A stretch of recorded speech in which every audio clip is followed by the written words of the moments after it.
Contado por el neuropediatra, episodio 15 de la segunda temporada. Bienvenido a Contado por el neuropediatra, con el doctor Manuel Antonio Fernández. El programa donde aprenderás y comprenderás las claves fundamentales del aprendizaje, la conducta, desarrollo, la crianza y la educación de los hijos, así como sus dificultades y alteraciones, para prevenir problemas y evitarlos detectándolos de forma precoz, para actuar de la forma más adecuada, lo más rápido posible y así tratarlos y corregirlos. Todo esto guiados y acompañados por Manuel Antonio Fernández, el neuropediatra. Y un magnífico equipo de profesionales especializados en neurociencias.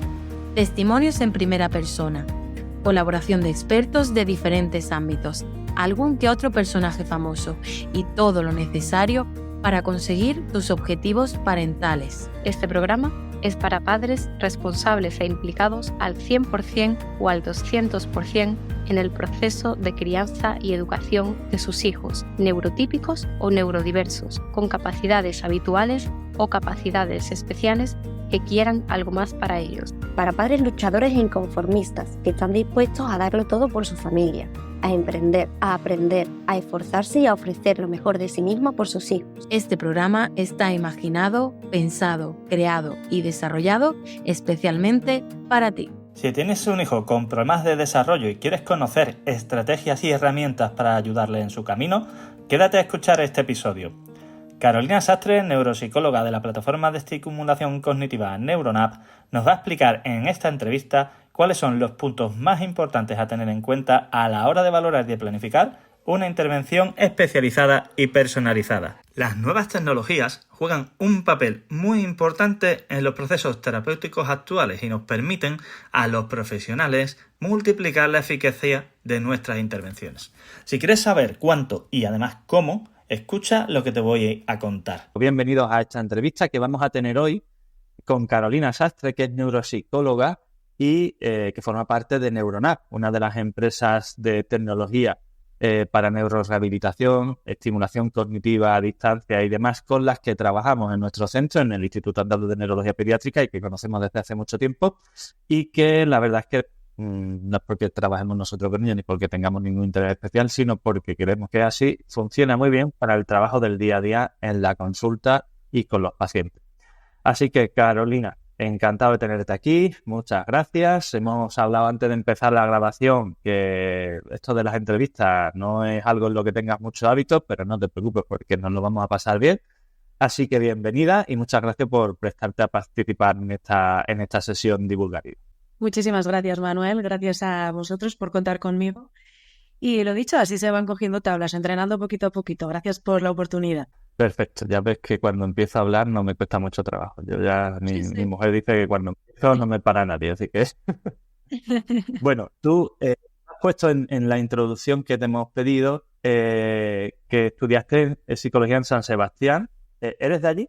Soy de Logroño, que precisamente es de donde viene NeuroNap. Yo soy de una familia bueno, son de Málaga, pero que ahora están viviendo en La Rioja. Tuvimos una revisión de un caso de un niño que tiene un trastorno del desarrollo que no es TEA, pero que está diagnosticado de TEA y que estamos intentando darle vueltas a ver cómo conseguir mejorar su rendimiento, sus pruebas genéticas y demás, pero está costando trabajito. Te preguntaba esto también porque nos pusiste que la parte de la psicología que te llamó la atención era sobre todo la parte de neuropsicología, estudiaste el máster de neuropsicología clínica, hiciste prácticas en Zamora y al final acabaste entrando en un proyecto de I+D que había sobre desarrollo de neurorehabilitación y eso te llevó a esta situación. Antes de empezar con la entrevista en sí, una pregunta. Porque esto es algo que veo mucho en el camino de la gente que se dedica a la neuropsicología.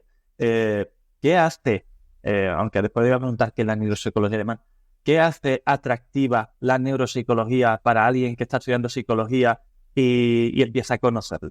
Sí, es una pregunta que me han hecho más de una vez y yo lo vi clarísimo. Yo ya, empezando la carrera, pues las asignaturas me encantaban, pero lo veía todo como un paso más allá, ¿no? Pues te contaban temas de depresión, de cómo reaccionamos ante determinados experimentos, ante determinadas situaciones. No sé, yo lo veía como un pasito más adelante y no acababa de entender por qué llegábamos ahí. Y entonces cuando empecé a dar biología, empecé a dar neuropsicología, estas asignaturas más base, entendí que es que el origen de todo al final es nuestro cerebro, es de donde nace todo. Todos nuestros pensamientos, todas nuestras emociones, todas las funciones, todo lo que hacemos, todos nuestros movimientos, lo que planificamos, todo viene de aquí. Entonces yo necesitaba entender esa base para luego dar los siguientes pasos más adelante.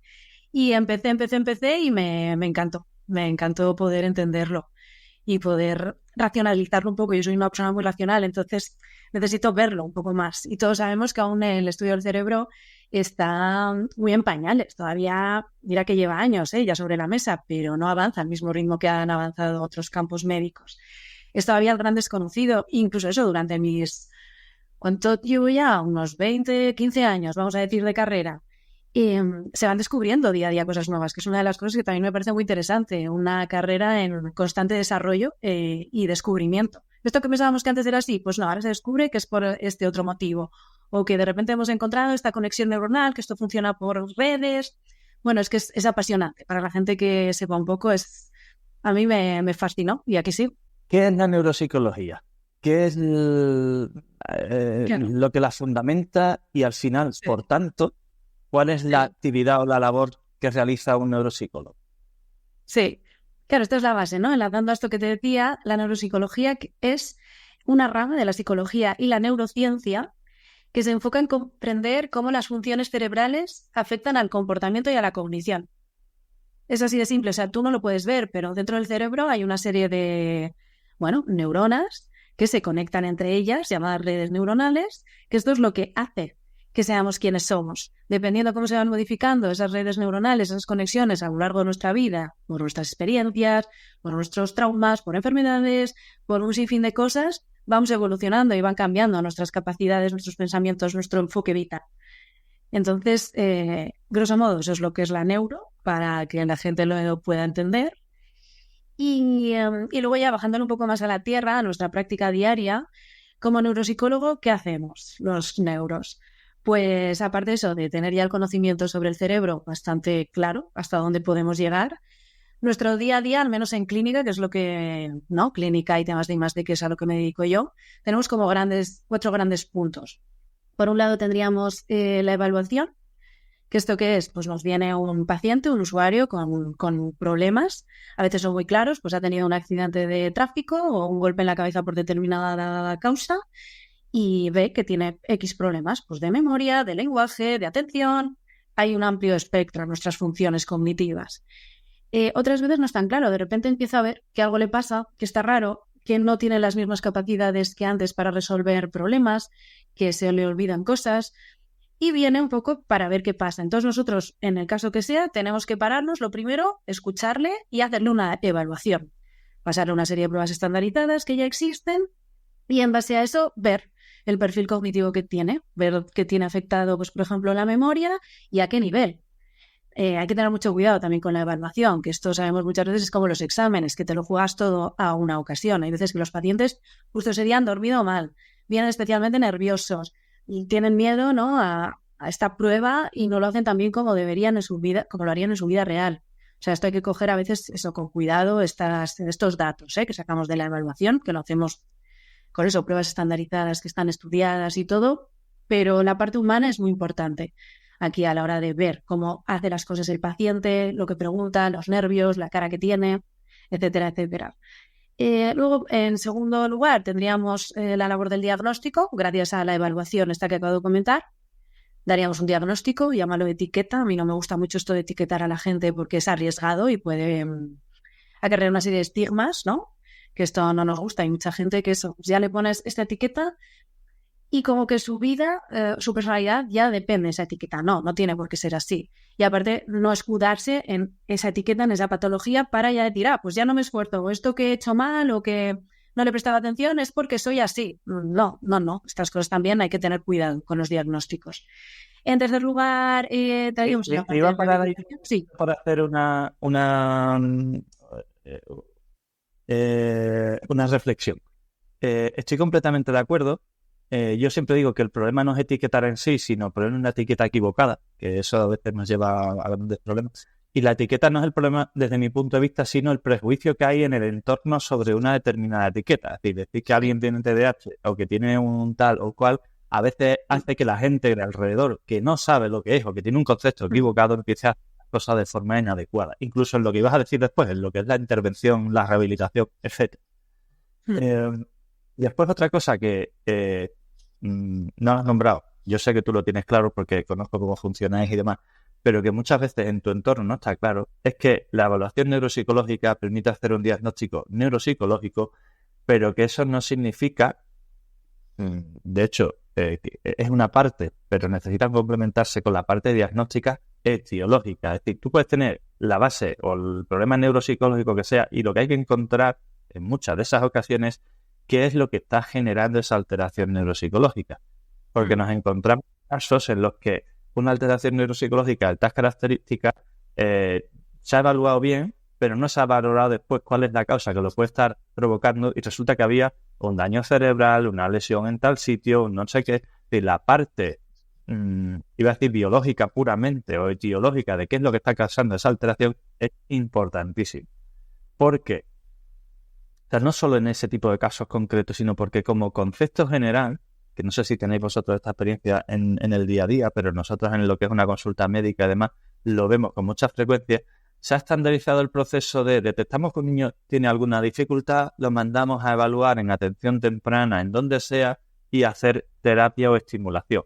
Y se salta el paso de que la atención temprana, y esto es muy importante, evidentemente, para potenciar el proceso de desarrollo, minimizar secuelas y demás, pero está la parte del diagnóstico etiológico, que hay que hacer una valoración neuropediátrica o psiquiátrica, lo que sea, hacer una resonancia electro, es decir, tener en cuenta todo eso, que desde hace unos años estamos viendo que en muchos casos eso parece que pasa desapercibido, ¿no? Este niño tiene un problema de desarrollo, tal, vamos a mandarlo a estimulación, que muy bien, y después te comes que el niño tenía un tumor congénito que a lo mejor no era maligno, pero que le estaba generando tal, o que había tenido una lesión prenatal en la región tal, y eso le estaba dificultando la motricidad al área o el lenguaje, ¿no? Y eso dentro de tu sector creo que es fundamental remarcarlo, porque es verdad que la neuropsicología, o sea, lo que nos dedica a la neuropsicología, esto lo tenéis muy claro, pero en el mundo psicológico como tal, a nivel general, esto muchas veces se escapa. Tienes toda la razón. Eso mismo, un mismo perfil que te ha dado en las pruebas de evaluación estándar, un mismo perfil en diferentes niños puede deberse a causas muy diversas, y esto conllevaría un tratamiento muy diverso. Lo que dices es que no es lo mismo que tenga un tumor, que tenga un déficit de vitamina X, que tenga eso, es que dependiendo de dónde venga, vamos a tratarlo de una manera o de otra, y va a tener un pronóstico u otro. Entonces, esto es clave. Bueno, hacia ahí vamos, ¿no? También hacia este trabajo más multidisciplinar e integrando a diferentes profesionales en este campo. No es algo aislado de solo al neuro puro de evaluar test. No, es que tienes que pasar por muchos otros campos. Entonces, sí, gracias por esta puntuación que me la había saltado, yo ya acelerada. Hay cosas que ya doy por hecho, claro, pero aquí están. Decía después la neurorehabilitación. Y vamos por ahí, por la neurorehabilitación, sí. Entonces eso, un poco ligado a esto que acabamos de decir, la rehabilitación es fundamental que sea individual, que sea personalizada para cada uno de los usuarios, basándonos eso, aparte de su perfil cognitivo, en la etiología, en base a su contexto. No es lo mismo que tenga una familia, yo qué sé, al uso, muy unidos, que están ahí los padres, hermanos que estimulan, abuelos que cuidan, que vivan en una ciudad, que vivan en un pueblo, que tengan unos intereses u otros. Hay niños que igual pues tienen unos intereses más restringidos o les gustan más unas cosas, vamos a enfocarnos en esas, otros otras. Las necesidades de su día a día. Lo que decía de ciudad y pueblo, pues no es lo mismo las rutinas probablemente que tenga un niño en un pueblo que va donde su abuela, al cole, que otro niño que viva en una ciudad, más caos, va de un sitio para otro. Bueno, eso, individualizada, y también que les motive. Esto es fundamental, si no vamos a perderles a cualquier tipo de paciente neuropsicológico, pero a los niños en concreto yo creo que todavía más. Tenemos que enfocar en sus necesidades reales de su día a día. Nuestra misión en la rehabilitación, ¿cuál es? Mejorar la calidad de vida de los usuarios /pacientes /niños, que sean funcionales, que tengan la mayor autonomía posible y la mayor calidad de vida que podamos conseguir. Esto es como el fin último en mi cabeza de la rehabilitación. De hecho, perdona que te interrumpa, pero que hay cosas que en el día a día nos vemos y no quiero nunca que se me olvide, por eso estaba tomando nota. Desde la experiencia de la neuropsicología en lo que tiene que ver con el apellido clínica, siempre me resulta muy importante remarcar que podemos hacer muchos test, se hacen, hay que recoger toda esa información, pero como decías tú al principio, y esto lo quiero remarcar claramente, es fundamental entender el resultado de esos test en el contexto de la persona que los está haciendo y no solo de en qué situación física, mental y demás lo está haciendo, sino cómo es la persona que lo está haciendo, me refiero. Tenemos niños, normalmente son niños adolescentes o preadolescentes con resultados normales en todas las pruebas, con problemas de aprendizaje, de conducta, de relaciones, tal, se le hace evaluación, no parece que los test de funciones ejecutivas también, los test cognitivos de inteligencia también, tal, pero el niño tiene problemas y nos encontramos con mucha frecuencia este tipo de situaciones.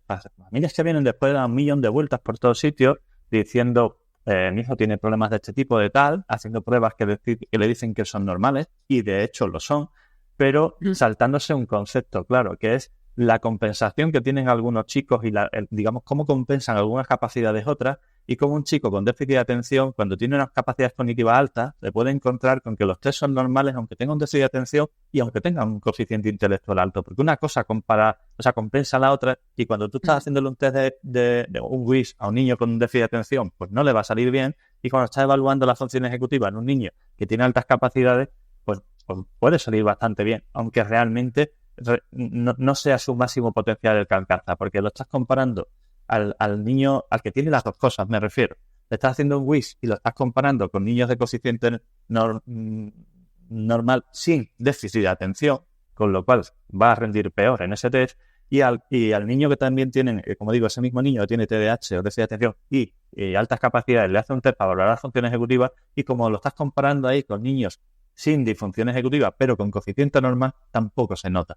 Entonces, es importante hacer esos test, pero es importantísimo, como decías, tener claro el concepto de lo que es la valoración clínica y cómo entender las cosas. Porque al final muchos de esos chicos se acaban catalogando como vagos o padres que no educan bien a sus chicos. Que esto es algo que nos encontramos con mucha frecuencia. Sí, y esto al final es un gran problema en nuestro campo y es algo que poco a poco, yo creo, poco a poco no, en realidad ya somos muy conscientes los profesionales, pero todavía queda que sobre todo padres, gente de fuera sea consciente de esto y tenemos que ir cambiando nuestros procedimientos, nuestros protocolos. Las pruebas al uso de evaluación, yo creo que hay muchas que ya se han quedado obsoletas, no son suficientemente sensibles a lo que se necesita hoy en día. La realidad de hoy en día también es distinta. Entonces, bueno, estamos midiendo, por ejemplo, la atención como se medía antaño, que igual la sociedad requería otro tipo de atención, era más pausada, nuestra vida no era tan estresante, ahora cada vez tenemos más estímulos, tenemos que atender a más cosas. Entonces, el test te puede decir que muy bien en base a la atención que se necesitaba en ese momento en el que salió el test. Pero a día de hoy, con esa atención, en el mundo de hoy, no sobrevives. No vives, claro, no vives. Entonces, creo que todo esto, eso está en evolución y estamos en ello, lo que pasa es que es lento.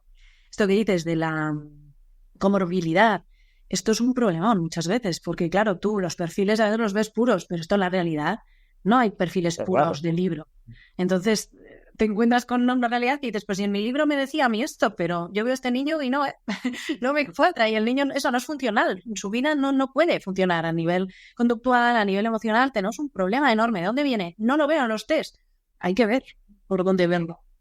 Me tengo que preguntar por qué no lo veo, efectivamente. Bueno, es que es eso, es que creo que todavía estas cosas no hemos llegado y ahora cada vez vamos más hacia ahí. Luego ya lo comentaré, en Neuronap estamos entrando en esta línea con análisis de datos inmensos. Tenemos una base de datos enorme ya de un montón de resultados de pacientes muy diversos. Entonces se van a poder cruzar los datos. El tema de deep learning y todas estas cosas que ahora ya las máquinas hacen maravillas, era impensable para un cerebro humano y pues un ordenador al uso. Se van a cruzar una serie de datos que creo que ahí nos van a empezar a dar pistas interesantes en esta línea. Que vamos a detectar cosas. Este niño es que es distinto a este otro y falla por aquí, por este matiz. Un matiz es que cambia totalmente. En los test muchas veces pasa que tú puedes tener el mismo resultado, pero lo has hecho de una manera totalmente distinta. ¿Qué recursos has utilizado? ¿De qué manera? Yo probando las actividades que hacemos, miro y todavía me fascino. Digo, 5 personas lo han hecho, los 5, de una manera distinta. Todos lo han podido acabar haciendo bien, pero cada uno, bueno, por su camino. Todos tenemos eso, nuestras fortalezas, nuestras estructuras mentales, bueno, nuestros recursos. Entonces esto es maravilloso, por eso los test no son sensibles a esas cosas. Te dan un número, te dicen, bien o mal, alto, bajo, por encima de la media o no. Entonces ya, la información cualitativa, por eso es tan importante que estemos ahí y que sepamos ver las señales, ¿no? La semiología la semiótica de los síntomas, no el mero resultado numérico. Entonces, bueno, esto es un tema enorme. Y pasando al siguiente punto de la entrevista, Sí. ¿sabemos cuáles son las prevalencias más o menos establecidas de los trastornos que se definen dentro del neurodesarrollo y demás? Pero en el día a día, ¿cuáles son los trastornos del desarrollo que con más frecuencia os encontráis en vuestra actividad?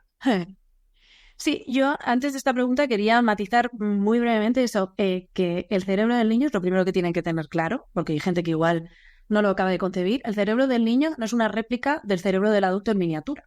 Hay gente que igual piensa esto, pero en miniatura. No, todo lo contrario. Es un cerebro en desarrollo, en formación. Está creciendo de una manera vertiginosa, sobre todo en determinadas edades, sufriendo numerosas modificaciones, conexiones.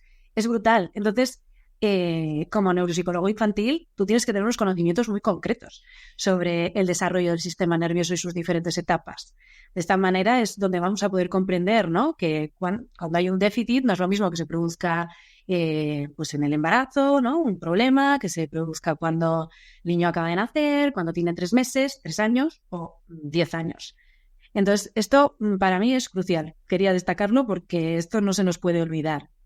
De hecho, yo siempre pongo un ejemplo que tuve allá hace mucho tiempo en la consulta de una chica que siempre lo llevo aquí en la cabeza, que tenía 9 años y venía derivada a la consulta por su profesora de gimnasia rítmica era un poco tosca en los movimientos de la gimnasia rítmica, ¿vale? Era poco coordinado.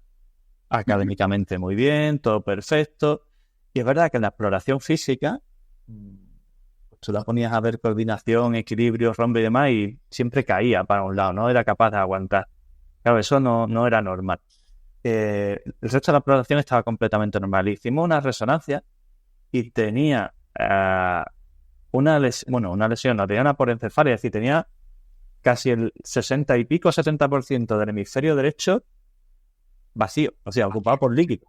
Y dice, bueno, ¿esto por qué? Es decir, básicamente eso fue una lesión prenatal porque es la única causa que te lo puede generar y que no genere secuelas. Es decir, si esto te pasa al adulto, tienes un ictus de ese calibre, pues te queda en una silla de ruedas. Eso está claro. Sí. Pero si eso te pasa en el 6º o 7º mes de embarazo, pues probablemente tu sistema de adaptación, de compensación, etcétera, se adapta tanto que esa niña hacía una vida perfectamente normal, salvo que, hombre, pues no iba a ser Messi ni iba a ser Simone Biles en las Olimpiadas, ¿vale? Pero hacía gimnasia rítmica, ¿vale? O sea, y le faltaba casi 2/3 o más del hemisferio derecho. Entonces, ¿cómo funciona? ¿Cuáles son las áreas del cerebro que se ocupan de...? Sí, la teoría está muy bien. Después está la realidad de cada niño, porque esa niña no tenía ni problemas de visión, ni problemas de emociones, ni problemas sensoriales, no tenía problemas de ningún tipo, salvo que es verdad que, hombre, lo que era el equilibrio izquierda-derecha además lo llevaba regular. Entonces eso es importantísimo, como dices, que se tenga claro. Sí.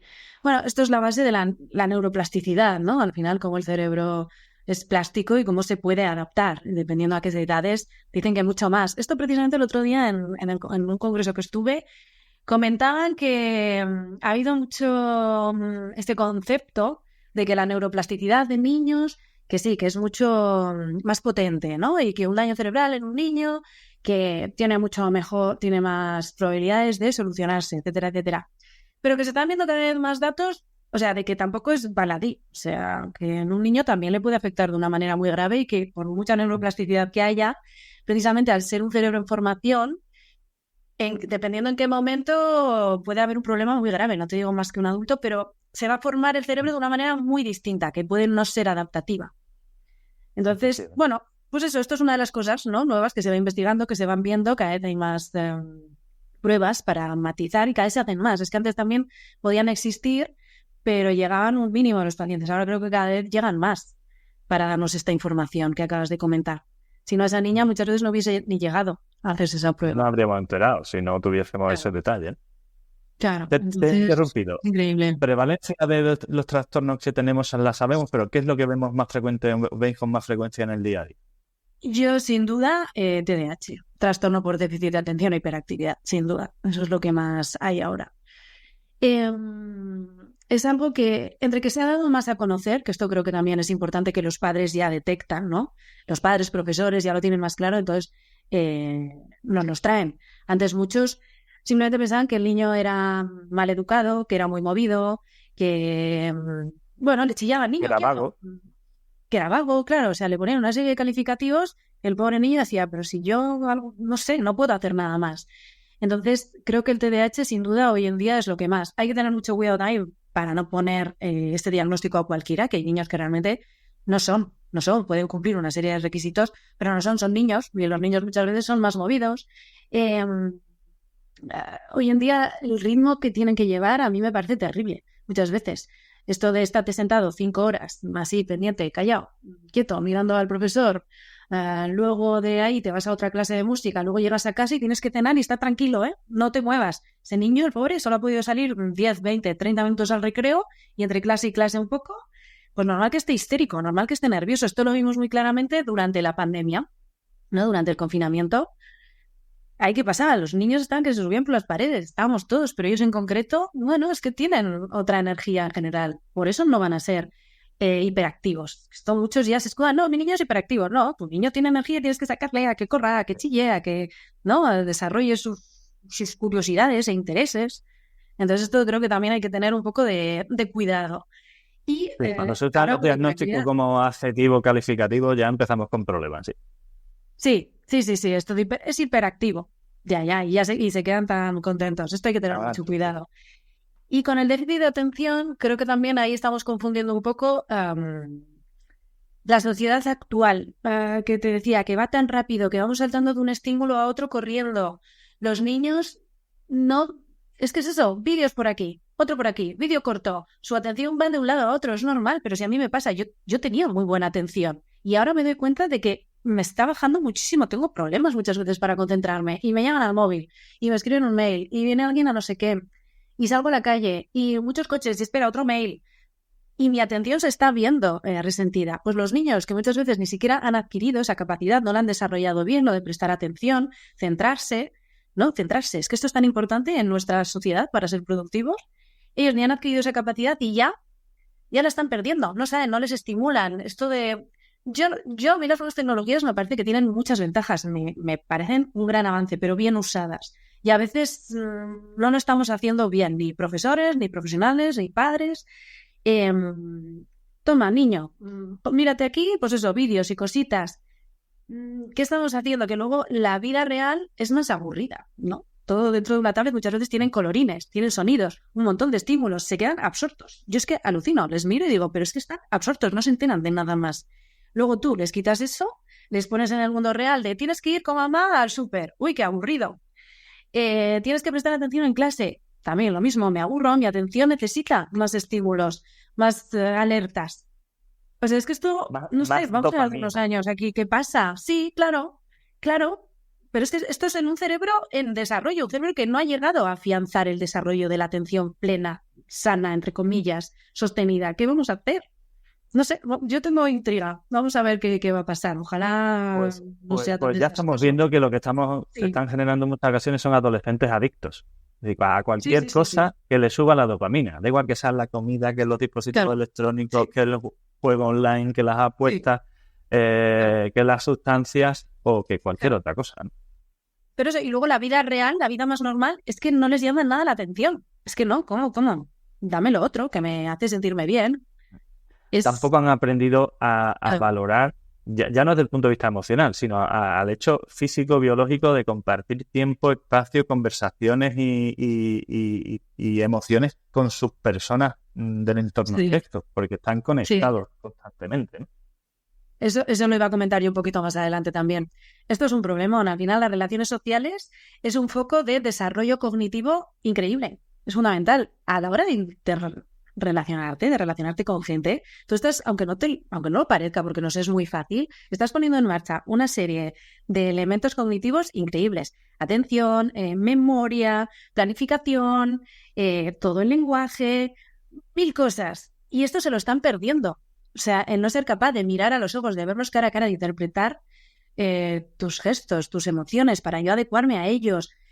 Esto me parece peligrosísimo. Sí. Y después dice que son Entonces, medio autómatas psicópatas, ¿no? Realmente es que no han aprendido o no han entendido cómo responder a los estímulos emocionales externos. es que es que no han aprendido, ese es el miedo que tengo yo, que no han aprendido. No es que lo hayan perdido, que luego igual lo podemos volver a potenciar. Es que no saben. Y esto luego, ¿qué? A los 40 ver si lo pueden desarrollar. ¿Qué mundo nos queda y qué vida les espera a ellos? Sin relaciones interpersonales adecuadas. Entonces, Y bueno, hablando de esto, ¿cómo las familias pueden estar alerta? ¿Qué deben ver? ¿Qué deberían sospechar? ¿Cómo deberían...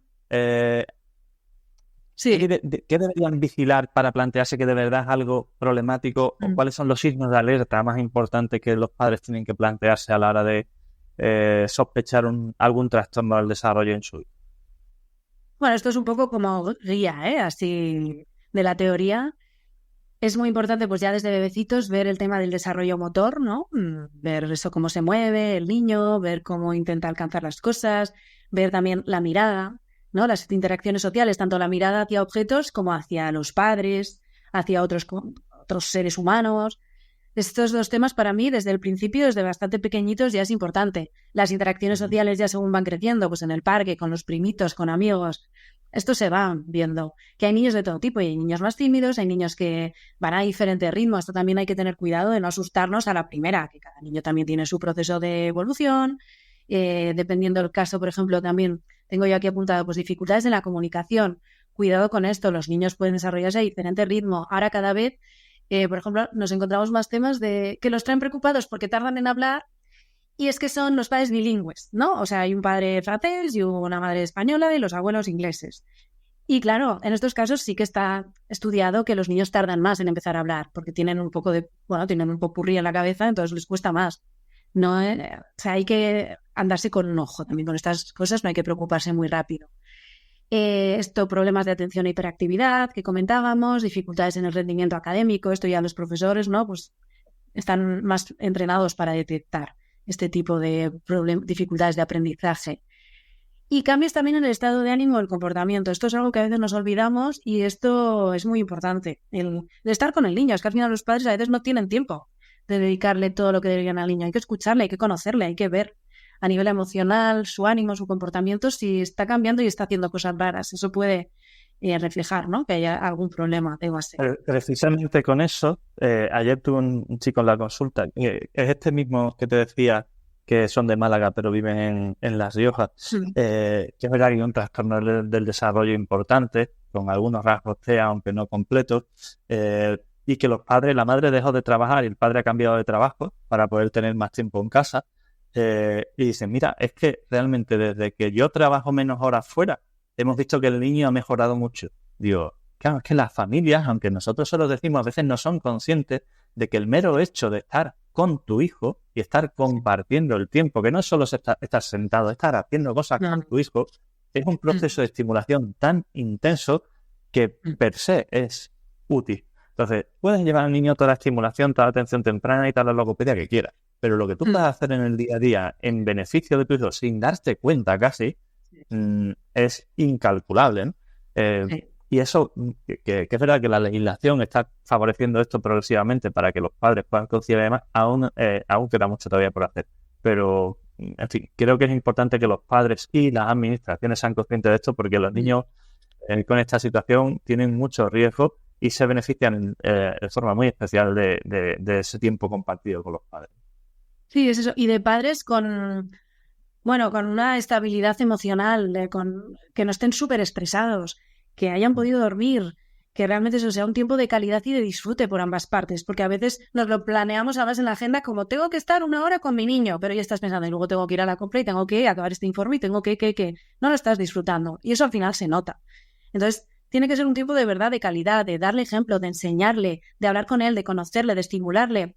Tú eres el que mejor deberías conocerle y saber, ¿no?, sus fortalezas, sus debilidades. Pues esto se le da peor, pues vamos a intentar mejorarlo o vamos a enseñarle otras maneras.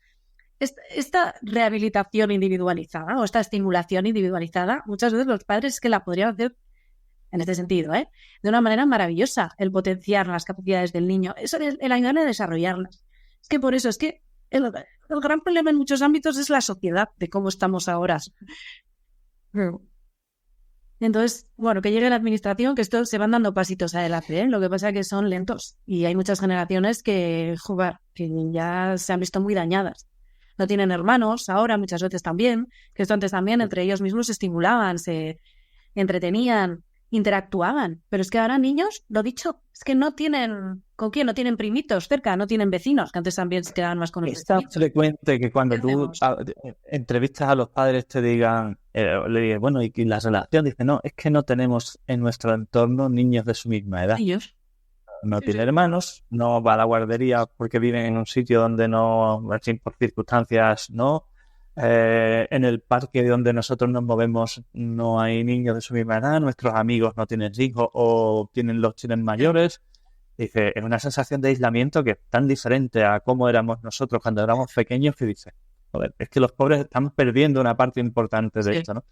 Sí, ¿hay que hacer cambios sociales? Sí, pero es verdad que muchas de las cosas tienen que ver con las propias rutinas y hábitos nuestros. Es decir, probablemente muchos de estos padres, si supieran la importancia de esto, podrían hacer las cosas de forma diferente, pero muchas veces no son conscientes. Y ha mejorado mucho con la pandemia, todos los riesgos que ha ocurrido, o que ha conllevado el tema de la falta de estímulo, el uso de dispositivos y demás, para que muchos padres se den cuenta de las repercusiones negativas, a lo mejor más por lo negativo que por lo positivo de lo otro, pero han visto esa situación.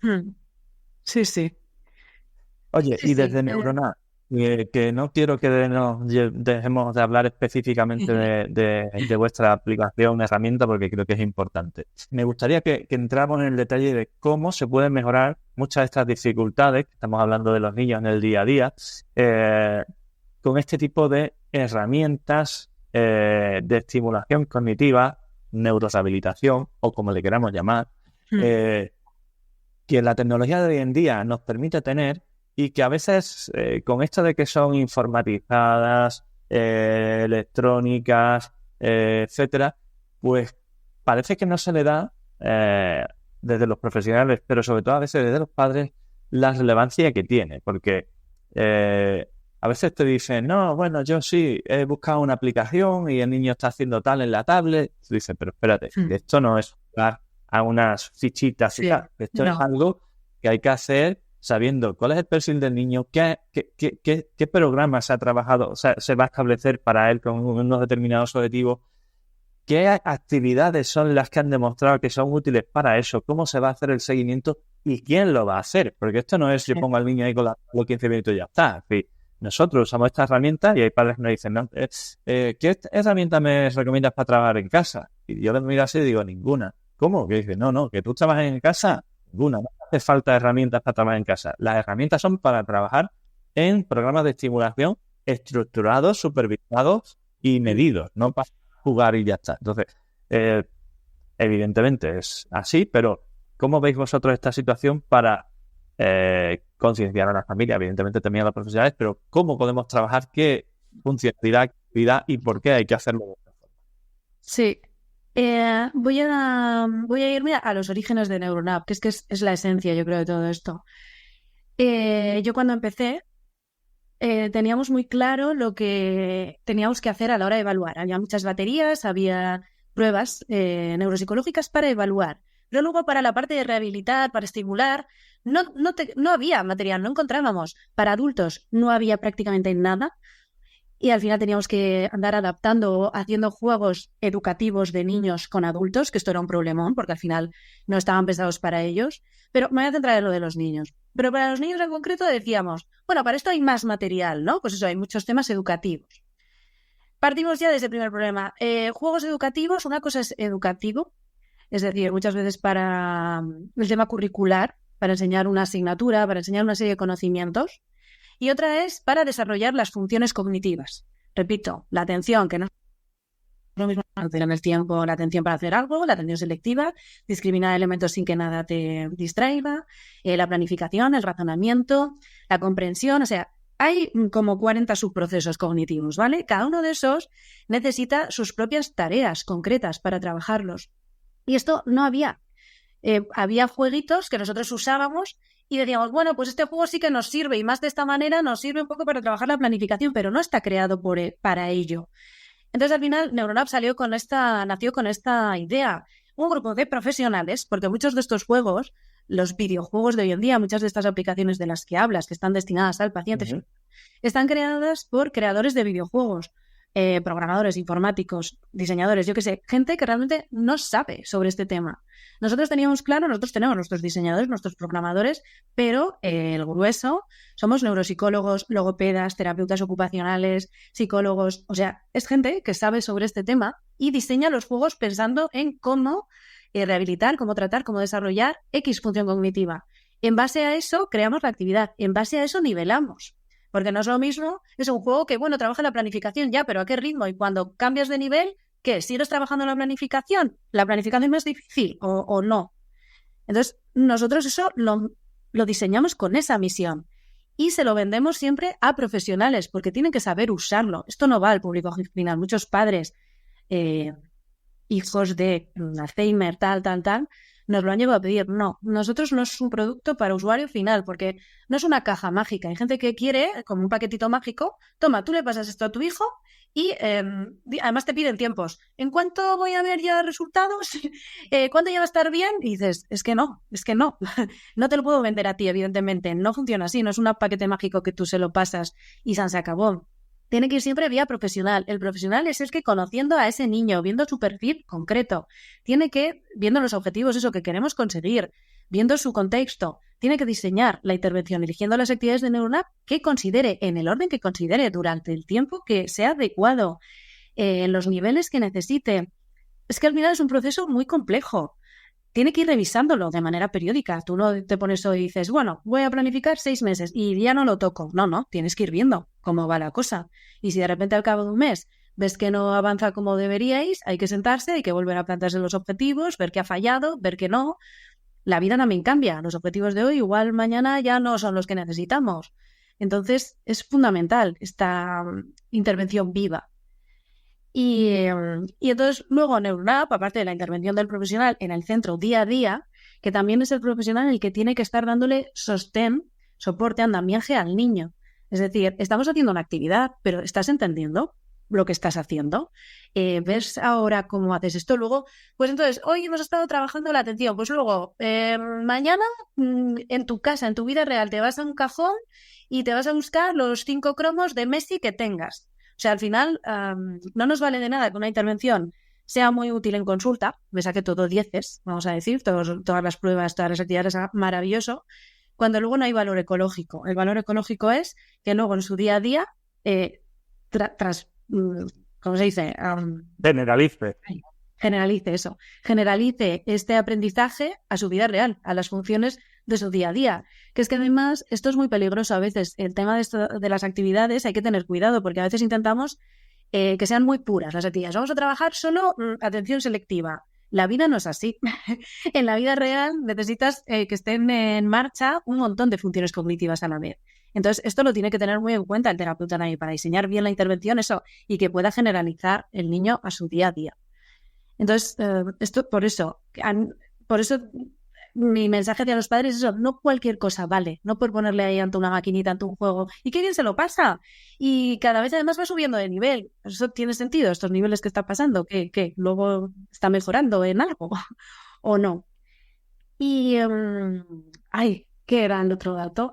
Y lo que sí que hace Neuronap también es que el profesional puede mandarle sesiones para casa, creadas por el propio... Eso me parece algo fundamental. Claro, para que fortalezcan al final.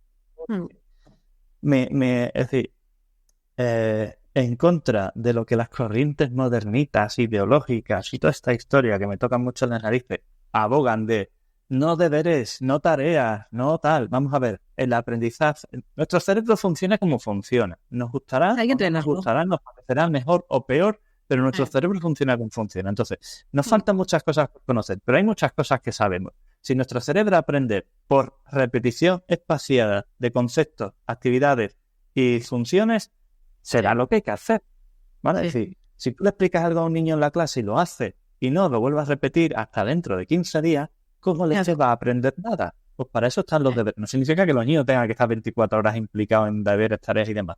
Pero, efectivamente, si tú tienes una herramienta con la que quieres entrenar una serie de habilidades, muy bien que lo trabajes aquí, pero que el chico siga haciendo este tipo de trabajo en casa. Y si tienes, como que estás hablando específicamente del Neuronap Go, la posibilidad de ponerle esa misma actividad o la que tú consideres que es necesaria para hacer en casa, que además eso ya supone que no lo va a hacer contigo, sino que lo va a hacer de forma independiente o supervisado por sus padres, en un entorno mucho más natural, en el de su casa, sí, con un móvil o una tablet o un ordenador, con lo que sea, pero lo está usando de forma efectiva, estás multiplicando los puntos de contacto y las repeticiones que alguien tiene que hacer para conseguir un determinado aprendizaje.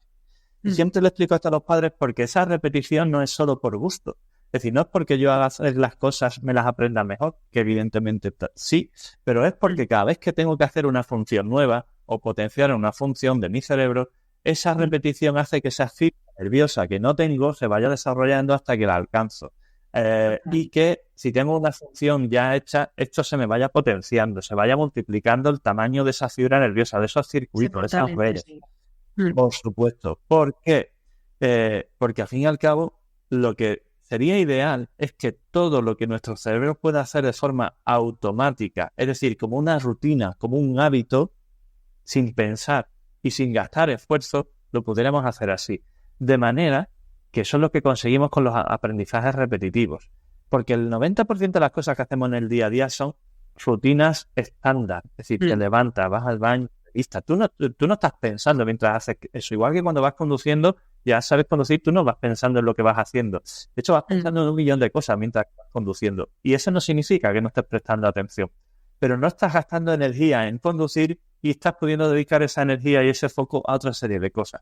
Esto y los niños es fundamental porque tú quieres que gasten su energía y dediquen el mayor porcentaje de su esfuerzo diario a desarrollar sus capacidades, de manera que cualquier cosa que pueda hacer de forma rutinaria en su día a día, lo puede hacer sin tener que gastar ese esfuerzo. Entonces, este tipo de opciones es fundamental como parte de imitar lo que el desarrollo del sistema nervioso necesita y se beneficia de poner en marcha, ¿no? Sí, el ejemplo claro, ¿no?, que muchas veces se compara, que la gente lo entiende mejor, es el gimnasio para el cuerpo. O sea, al final tú vas al gimnasio, quieres este músculo que se cree, primero hay que crearlo, pero luego para mantenerlo tienes que seguir yendo. Entonces, esto es lo mismo, o sea, tú por mucho que hayas desarrollado la función, como luego no la sigas estimulando, se va a perder. La conexión neuronal se pierde, se debilita y llega a un punto que ya no está. Entonces, por eso es tan importante esto de poder trabajar desde casa. El poder eso hacerlo no como una tortura, no como un castigo. Es todo lo contrario, o sea, sí es que es bueno para él. Y la gracia de Neuronap también eso es que es entretenido, es dinámico. O sea, no es como darle una ficha de papel, de toma, de aquí. Muchísimas alternativas y muchísimas opciones y variables, que es una de las cosas que mi equipo está muy contento, que yo ya digo que esto no es publicidad. Hablamos de lo que usamos. Pero sí es verdad que hay otras plataformas con las que hemos trabajado que al final generan una sensación de fatiga, de aburrimiento, de cansancio en los niños, y con Neuronap tenemos tantas alternativas y tantas opciones que los niños no encontramos ese techo de esto ya no consigue resultados. Sí. Por eso, entonces que les quede claro sobre todo eso, que tiene que ser una buena herramienta y pensada para estimular lo que necesitan. Y eso tiene que ser un profesional con conocimientos y experiencia el que lo paute y el que lo revise. Desde casa mejoras además la autonomía, la seguridad en sí mismo del niño, ¿no? De ahora lo tengo que hacer solo. Vamos a ver, porque a veces si no hay algunos que se vuelven más cómodos y como estás tú al lado, ¿y esto cómo era? Y te preguntan y no se esfuerzan. En casa ya están solos. Esto también a veces hay que darle unas indicaciones a los padres de déjales. Algunos quieren ayudar demasiado, déjales, que también él tiene que sacarse las castañas del fuego, que esto de la sobreprotección también es un poco preocupante hoy en día. Déjale, que si no aprende el hacerlo solo y siempre tiene que acudir a ti, el día que no estés tú al lado, y esas capacidades, tiene que desarrollarlas, déjale. A mí el otro día leía una frase que me encantó, se la dije a mi madre, que era algo así como el mayor favor que me has podido hacer de pequeña no es darme todo hecho, sino acompañarme mientras yo aprendía, ¿no? Porque eso es que ella tendía, ¿no?, a ayudarme, yo te lo hago. Y así tú no tienes que hacerlo y como yo lo voy a hacer mejor, pues es mejor para ti. No, lo que tienes que hacer es acompañarme, ver cómo fallo, enseñarme y ayudarme y acompañarme cuando me caiga y llore, pero déjame que me caiga. Sí, sí. Esto es como hay una frase, ¿no? Se aprende mucho de los errores. Muy bien, sí, es verdad que de los errores se aprende mucho. Lo ideal es ni siquiera tener que cometer el error, porque significa que ya lo sabía de antes. Pues esto es así, ¿no? Es decir, yo voy a aprender para que cuando me toque hacerlo a mí, me intente equivocar lo menos posible. Digo esto por lo de...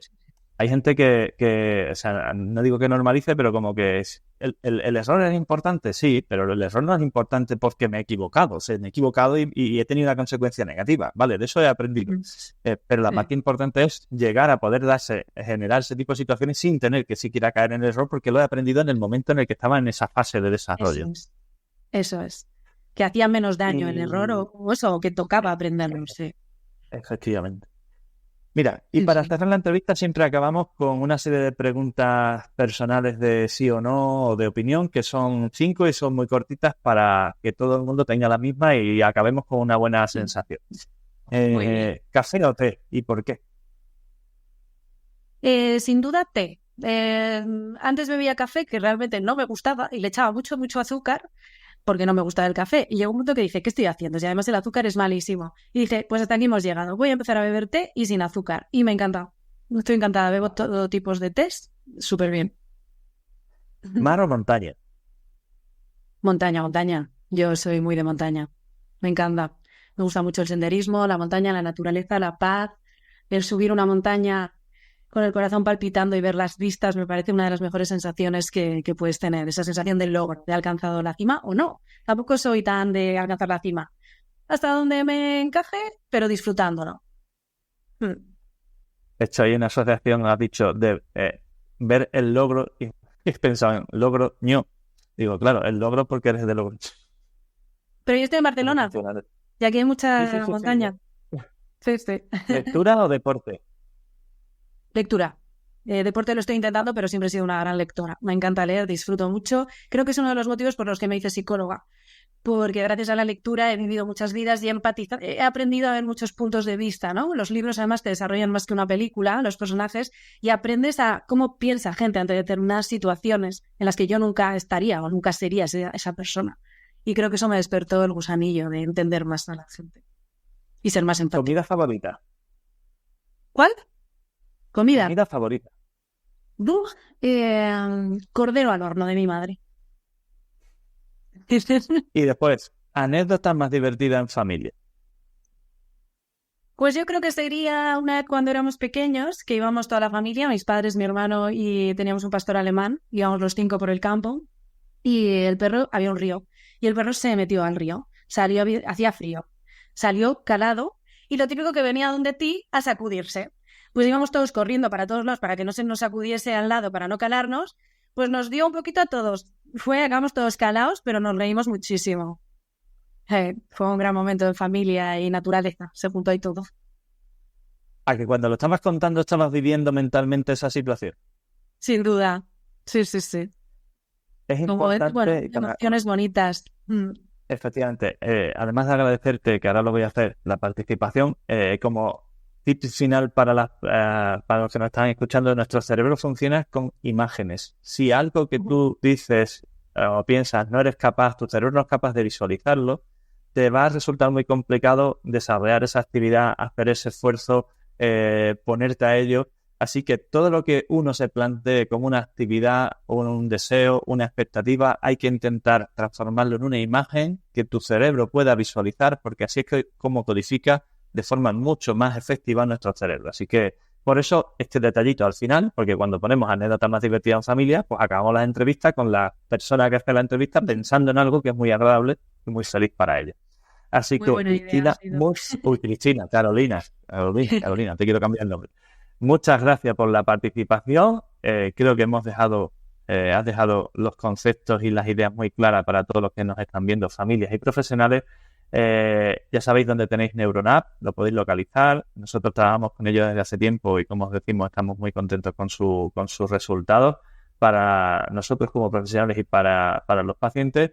Así que muchas gracias, y dentro de poco tendréis esto en todas nuestras redes y en las de ellos también, para que estéis al tanto, ¿de acuerdo? Un abrazo fuerte y hasta la próxima, Carolina. Un placer.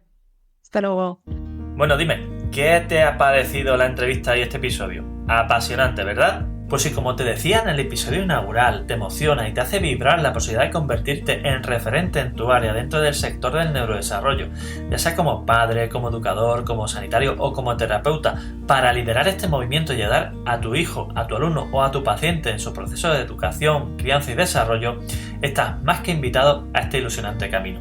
Únete a nuestra comunidad y difunde nuestro mensaje. Hazlo llegar tan lejos y a tanta gente como puedas. Padres, amigos, compañeros, grupos de WhatsApp, redes sociales, te lo agradecerán, te lo garantizo. Y si quieres profundizar en alguno de los puntos que tratamos en este podcast, o necesitas ayuda para la evaluación, el diagnóstico, la terapia o el tratamiento, ya sea presencial o online, de problemas de aprendizaje, conducta, maduración, desarrollo, relaciones sociales o autoestima, y también para situaciones específicas como el TDAH, la dislexia, la alta capacidad, el retraso madurativo, el autismo, la Asperger, la epilepsia, la migraña o los trastornos del sueño, ponte ahora mismo en contacto con nosotros en elneuropediatra.es, donde además también encontrarás cientos de artículos de gran claridad, de gran información y de gran relevancia sobre estos temas, y algo aún más importante, guías de orientación para familiares de apoyo en el camino de estos procesos. Y además, me tienes en YouTube, en Facebook, en Twitter, o X, como se llama ahora, Instagram, LinkedIn y hasta TikTok. Y por si fuera poco, estamos también en nuestro canal de difusión que acabamos de abrir y que estamos desarrollando y que desarrollaremos a lo largo de esta temporada en WhatsApp. ¿Qué más se puede pedir? Pues no te preocupes, porque evidentemente no vas a tener problemas para encontrarnos. Un fuerte abrazo y hasta el próximo episodio.